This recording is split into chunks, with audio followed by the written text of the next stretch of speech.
ठीक है, सोचो कि तुम एक टाइम मशीन में बैठकर 4.5 अरब साल पहले चले गए। तुम्हें क्या दिखेगा? शुरुआत में धरती असल में कैसी दिखती थी? तैयार हो जाओ, क्योंकि असली कहानी तुम्हारे सोचने से कहीं ज्यादा अजीब है। सबसे पहले कॉन्टिनेंट्स, ओशंस या नीले आसमान को भूल जाओ। अपने जन्म के समय धरती पिघली हुई चट्टानों और गैस का एक कैओटिक स्वर्लिंग गोला थी। सतह इतनी गर्म थी कि यह बेसिकली पिघले हुए लावा का एक चमकता हुआ समुद्र थी। और आसमान? शायद भाप, कार्बन डाइऑक्साइड, मीथेन और अमोनिया का एक थिक टॉक्सिक सूप छुट्टी मनाने वाला मौसम बिल्कुल नहीं। उस समय पूरा सोलर सिस्टम वाइल्ड था।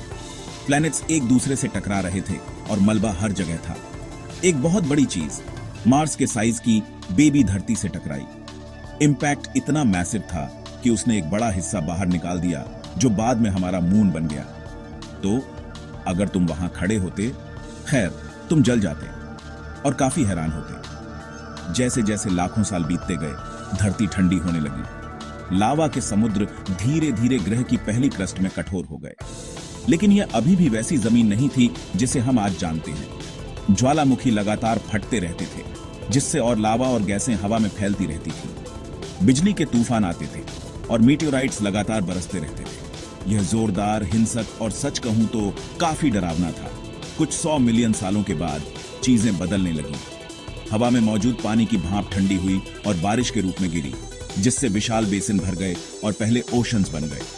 कल्पना करो एंडलेस स्टॉर्मी समुद्रों की, शायद हरे या भूरे रंग के, जो मोटी धुंधली बादलों के नीचे चर्न कर रहे थे। कोई बीचेज नहीं, कोई पेड़ नहीं, कोई मछली नहीं, बस पानी, चट्टान और ढेर सारी एनर्जी। पहले सिंपल जीवन, टाइनी माइक्रोब्स को उन पुराने ओशंस में आने में लगभग 1 अरब साल लग गए। लेकिन धरती के शुरुआती इतिहास के ज्यादातर हिस्से में यह बस एक रेस्टलेस एम्प्टी प्लैनेट थी, जो धीरे धीरे जीवन के लिए तैयार हो रही थी।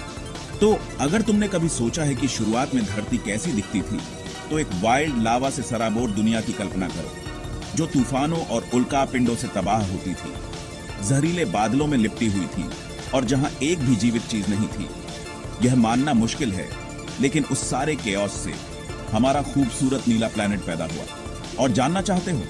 बने रहो, 1999 सवाल अभी बाकी हैं। अगली बार तक सोचते रहो।